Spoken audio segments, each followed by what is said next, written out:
Okay, I have 3:30, so let me get started. Who doesn't love some good market research talk? So let's do it. What I'm going to show today is a bunch of the information materials from studies that InfoTrends has done in North America and in the global wide format business.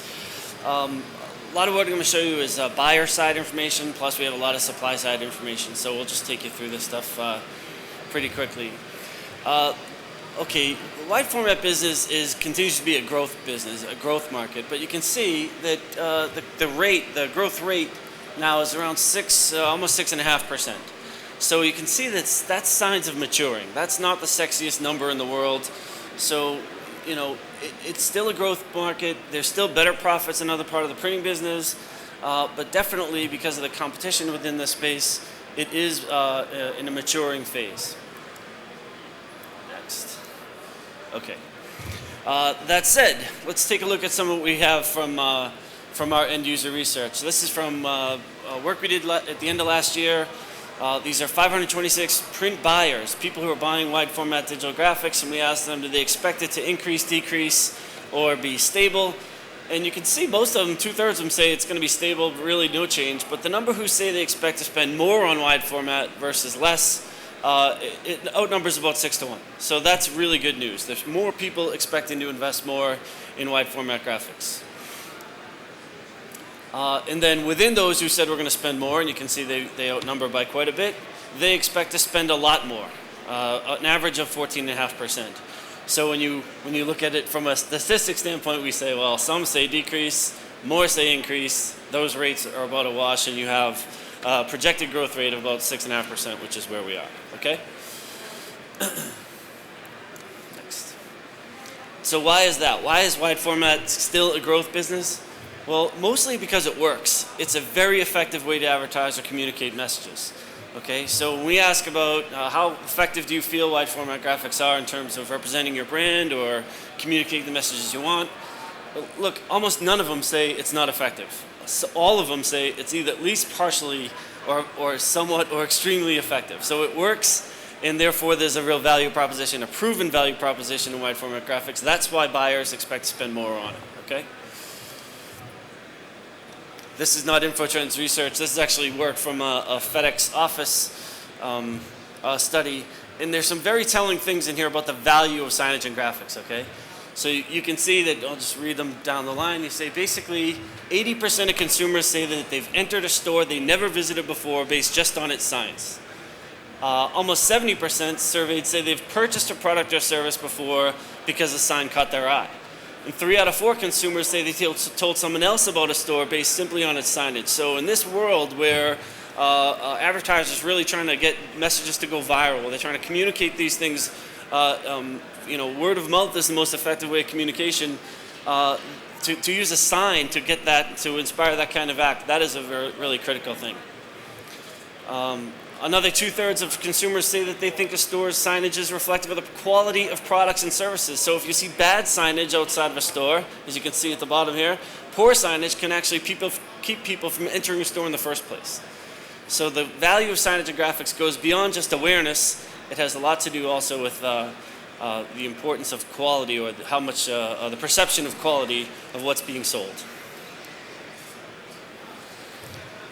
Now, we also surveyed what kind of markets, or what direction do you see the investment coming in? And when we look at these by vertical industry, and we got really good representation here, but you can see that the number one market, the top growing market, and I would say the top market for wide format graphics in the first place, is the retail industry.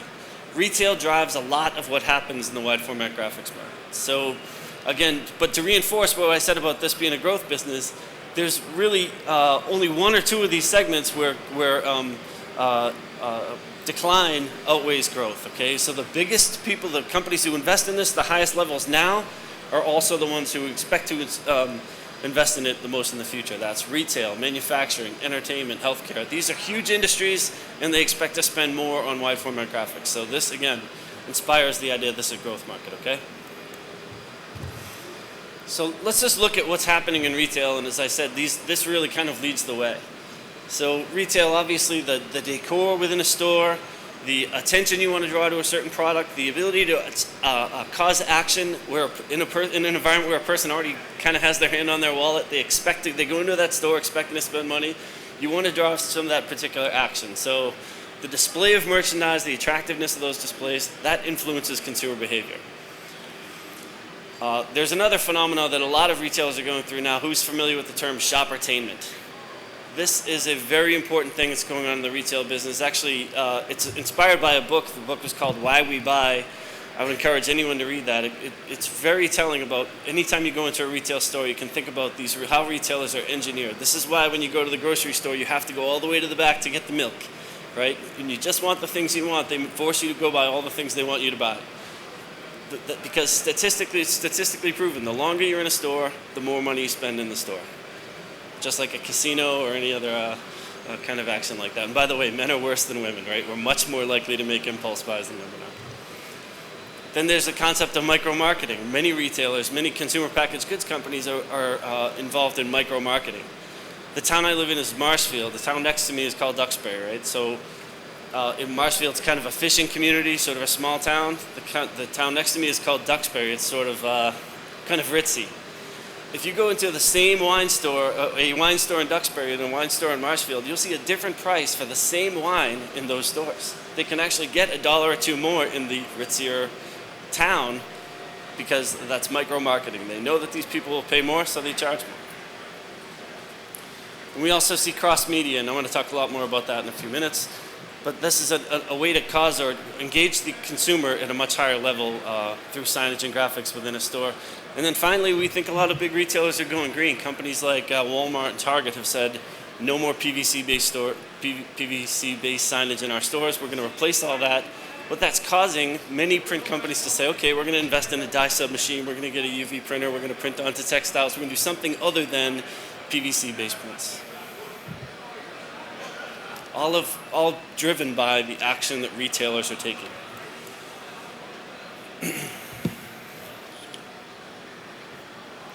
As I said, though, this is a mature business, okay? Buyers have lots of options. Any one of us could right now go online and find 10 or 15 companies who will price quote you their wide format graphics buy. And in fact, when we ask these print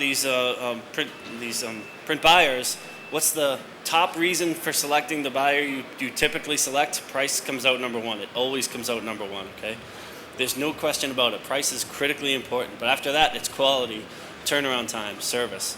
But those are natural, right? If you can't do the job, if you can't meet the deadline, then you're not even part of the conversation. If you're not printing sellable quality prints, you're not part of the conversation. But price comes out number one, and particularly so in the sign business.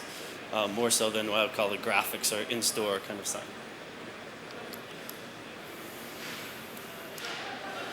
Okay, so get into some of these issues, right? This is probably, I think, as it relates to the technology that people are investing in now, this is the most important issue that we see of the day. 60% of wide format graphics need to be fulfilled within 48 hours of the time the order is processed, right? So they want it back at their facility within 48 hours, 60% of the time. What does that mean? It means you can't have things where like something has to stay around for 12 hours to get ready to dry. You just can't have it. If you're a busy shop, you're going to have a huge messy operation if that's the case. So dry time is a very important thing. So what does that mean? That's why you see so many shops shifting to UV. This is why, right here.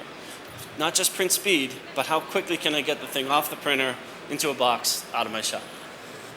This is the biggest issue.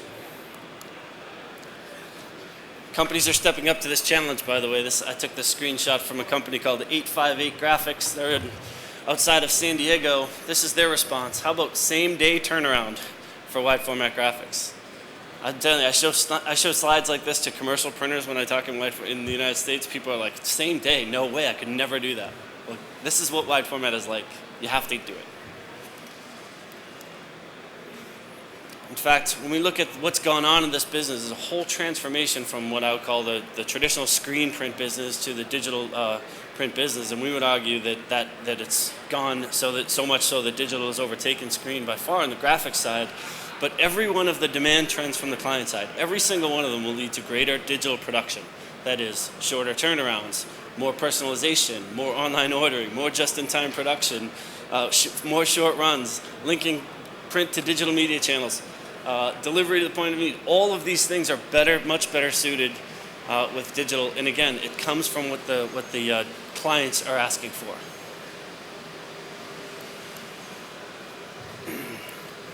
This goes back to the supply chain as well. So one of the things that's going on in this business is that the retailers, most particularly the retailers, but many of the buyers, they don't really want to store or warehouse or stock any wide format graphics. They just want them to show up at the shop when they want to put them up, and then take them down when they're done with them. That's it. They really don't want anything to do with managing wide format graphics. They basically want the print service provider to wait, print, come back and get them on the day they need them. That's it.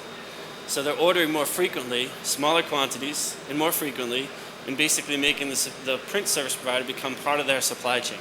And this is an important issue. You have to, from a logistics standpoint, you have to be able to deal with, short orders much more frequently. And what does that mean from a print service provider standpoint? Well, it means you're going to process a lot more jobs, right? The average job size is coming down, the order frequency goes up, you're going to process a lot more jobs. So the front end, the way jobs are processed 5 years ago, from the time you got an order till now, it has to get much more. It has to get much faster.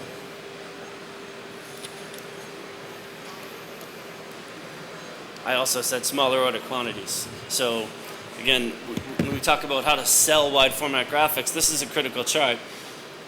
When we say the average order size here is 35 or 36 prints, a lot of these jobs are less than 10 prints. This is critical. When you look at some commercial printer who says, I want to get into the wide format business, but 50% of these jobs are less than 10 prints, how do they inspire their sales force to sell jobs like that? I'm going to do 10 banners, I'm going to do 10 posters. I don't want to do that.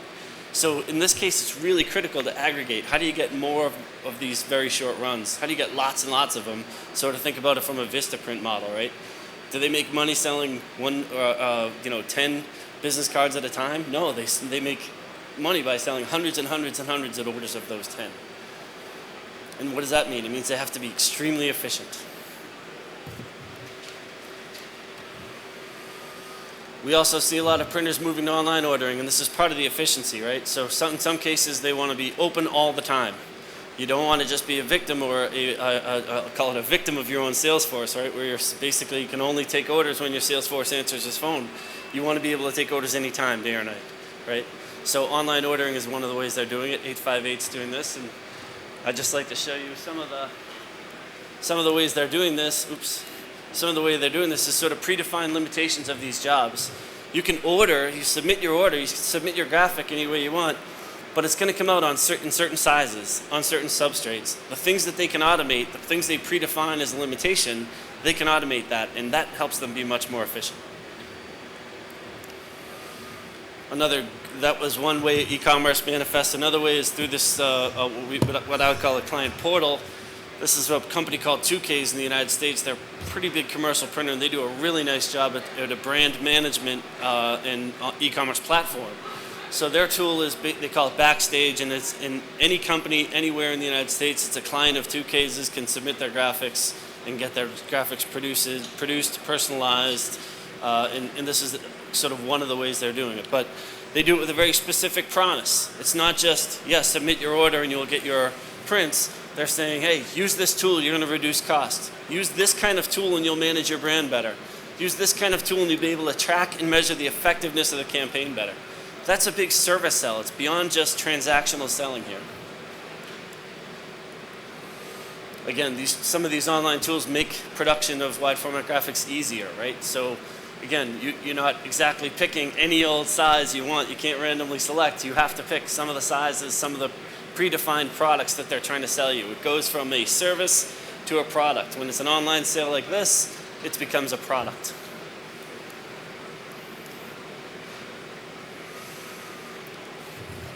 That last chart kind of goes to the importance of a web presence, right? I don't know how many of you guys are in the printing business, and most companies have some sort of web presence, but then what do you do with that? How do people find you? Well, it's actually one of the top 3 ways that companies find a print service provider right now. They go online. One of the first things they do, Google it. I'll find somebody locally who can do that job for us. Google it, right? That's how people do it now. But we see a huge potential for transformation towards online ordering. You can see that a lot of these guys are already expecting more online ordering. Why is that? It's because a lot of these shops are running 24/7. They're not just deciding what they want from 9 to 5. They're doing this after hours. Oh yeah, we've designed our logos, we've got our graphics. Now we have to wait until tomorrow morning to place our order. They don't want that, right? They want their print service provider to be part of the supply chain, meaning type in the numbers, send the graphic, expect it back in 48 hours. No matter what time of day it is where I am, I want that graphic back in 48 hours. That's what customers expect. I mentioned we're seeing a lot of use of versioning too. This is another critical part of the transformation from signage, from screen to digital print. All kinds of people think, oh, well, it's personalization or variable data. That's really just for direct mail. Nope. Versioning is a critical part of the wide format business. A lot of these graphics, again, it doesn't look that big, but it's somewhere between 9 and 11% of each one of these kind of graphics has some level of versioning. Why is that? Well, here you're going to version it with one soccer team name.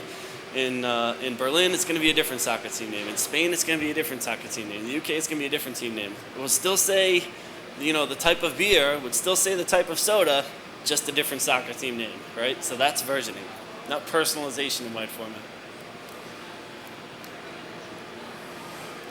And we see another thing here happening, and that's the addition of what we call interactive elements. It could just be a QR code, it could be a Microsoft tag, it could be something that heightens the brand or the engagement with that brand, right? So this shows you, we've done the same study now twice where we asked these print buyers, have you ever used a QR code or some other interactive element in your wide format signage and graphics? In 2011, only 20% had ever done it. By 2013, that number had more than doubled. We're at 43%. So buyers are starting to do it, okay? That's a very important thing. If the buyers do it, the print service providers have to start to offer that service. Not only that, 92%, in both cases, 92% of the buyers said, I'll do it again. I'll buy it again. That is critical. It was worth it. It was worth whatever extra charge. If there was even an extra charge, it was worth it. And again, it's not just, a sign. It's not just a banner. For some reason, banners certainly way more than any other kind of graphic. But lots of different kinds of graphics are embedded with these interactive elements, and we think this is a huge thing. And it's, in terms of what we see in the press, definitely it kind of comes and goes. You'll see, oh, the QR code is dead. Now it's this. Now it's augmented reality. Now it's something else. It's all of it, right? It's all of it related to, by that I mean, whatever kind of extra thing, whatever kind of extra intelligence can be applied to these signage and graphics to heighten that engagement, you're going to find buyers who are very interested in it.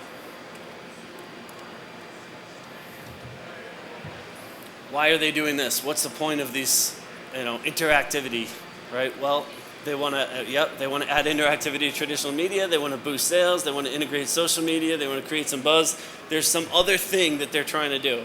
Okay, so keep that in mind. Many of what we're talking about now, it's not, it's more about trying to solve your customers' problems. Then we say, okay, what are you doing with this digital media? Because I find one of my frustrations, we see, I click on these QR codes. I'm an analyst, right? So I click on some of these QR codes. I do some of this augmented reality stuff, and it just leads you back to their website. Look, if I wanted to go to your website, I could do that anytime I want to, right? That's a terrible implementation of it, but that actually is number one thing. Oh, lead you back to my website, then you'll know what to do from there. No, a QR code or a specific campaign should lead you to a very specific action, not just take you to my website. That is awful, but it happens all the time. But they're doing lots of other things when they link to a digital media content. And then another thing that gets a lot of press in the wide format business, perhaps even more so than the commercial printing business, is what I call the green print phenomenon. Definitely, this also comes and goes, right? With the economy, when the economy went bad, sustainable print absolutely took a back seat. There's no question about that. But nevertheless, and by the way, I think the work we've done here in Europe with some of the European publications indicates Europe's way ahead of the United States in this green printing phenomenon. Okay, you're way ahead of us, no question about that. This is U.S. data, so But even then, it's still pretty interesting. We ask, which one of these just best describes your preference for green printing? Is it company policy? Is it your personal preference, or both? And you can see that it's getting pretty significant. You got about 60% say, yeah, it's company policy to look for the most sustainable solution you can. That doesn't necessarily mean that's the only criteria, right? They often will say, oh, as long as the price is the same, I want the green or the most sustainable print, but the preference is there, and that's pretty important.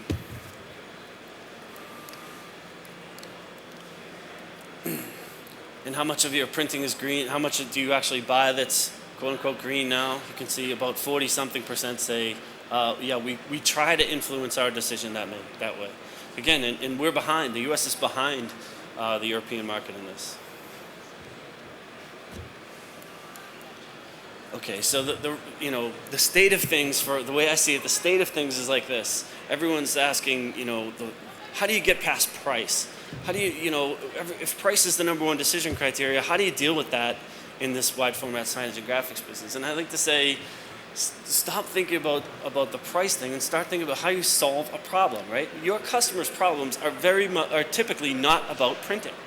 It's about, how do I build my brand? How do I grow revenue? Or how do I reduce costs? How do I save time? How do I meet my compliance issues? It's all this other stuff. Printing, there's lots of choices. They got lots of choices for getting print done effectively. How do you measure it? How do you show people that print was worth what we spent? How did this marketing there's a real return on investment? You saw the 2Ks thing. They're actually offering measurement services. We're going to help you measure the impact of these campaigns. That is an important issue. This compliance one is a big issue. And I did a study last year with a company the company is Sears, and every quarter they're spending hundreds of thousands of dollars on signage and graphics for each one of for their regions, right? Hundreds of thousands of dollars. And they know that about 1/3 of those signs were never ever even being put up. So imagine the waste there. So they say, well, how do we deal with this? Well, they talk to their print service provider who says, well, you know what? Let's put a barcode on each one of these signs. When they go up, your store manager will scan them before he puts them up, and then you'll know, real time, every day, every time you put a graphic up, you'll know. And there's a triple whammy there, right? So they were wasting money on the graphic that they were buying. They were shipping them all around the country, and then they were losing money because they know that there's somewhere between a 6 and 12% uptick on sales when they put those graphics up. But if they don't put the graphic up, they're losing money in 3 different ways. So just with a simple barcode application, they fix those 3 problems. So think about how you can solve your customers' problems. Talk to them about each one of these things. That I think will go quite a long way. I think what I'm trying to get to is we're beyond what was this market's going digital. People say that, and by that they mean it's because digital is really much better at producing short runs more effectively, and as the run lengths come down, digital is more cost effective. Okay, we're definitely there, and I think everybody pretty much knows that. There's a new value proposition. It's about how do you increase, or how do you help your customer operations get better? How do you help target market? How do you help your messaging get better? How do you help drive revenue and profits? That's what your customers are asking for now, beyond just help me communicate.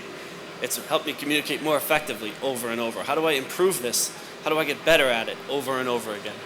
How are you going to help me drive a lot more revenue and a lot more profit? So I said kind of a lot. I went through a lot of slides. If anybody has any questions, I'll be happy to take them. Otherwise, my email address is right at the bottom there, and if anybody wants to shoot me an email message, I'd be very happy to answer anything electronically. Does anybody have any questions?